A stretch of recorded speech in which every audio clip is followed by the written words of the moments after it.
We're evolving, so Barbadians tend to look at the outside and what the outside is doing, and then try to make that their own, as opposed to looking at their own and make it their own. So it's a case where they're looking at one side of Brazil, which is very small, where they call where the bikinis and feathers come from, and they miss the bigger picture of Brazil.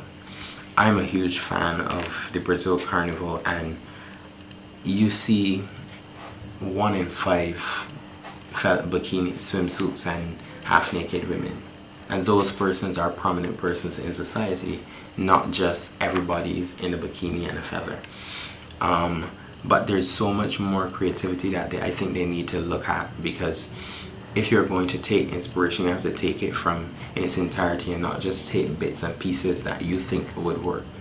But as it relates to Barbadians being critical about the design quality here in Barbados, there are a few of them, but we aren't always given the opportunity to show our true potential, and sometimes our limitations come from the availability of raw materials, the knowledge of how to use these raw materials when you have them, and then when you're so heavily taxed and so on, it kind of diminishes your artistic ability, because then you have to watch what you do, how much of it you use, so then it cheapens your work for the most part. So I mean, because a costume is a very expensive thing. I mean, if you look at a basic costume, the amount of pieces that go into one costume, and then when you actually cost the costume, then it's a totally different thing.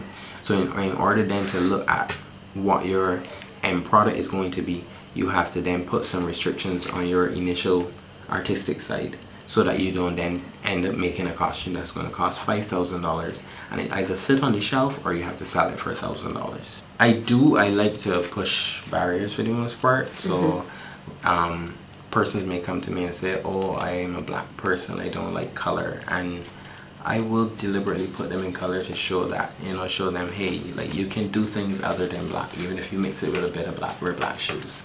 But I don't particularly have, because I do from formal wear now to swimsuits all the way, so I don't necessarily stick to one thing, and I don't believe in becoming dormant. So most of the female clientele who would come to me would say, hey, I like your style on me, because I don't, for me, I think most of them say, well, a woman can make for a woman like a man would make for her.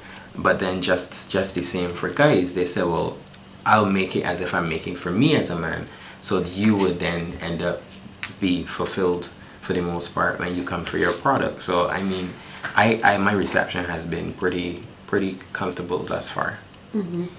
Where do you go from here?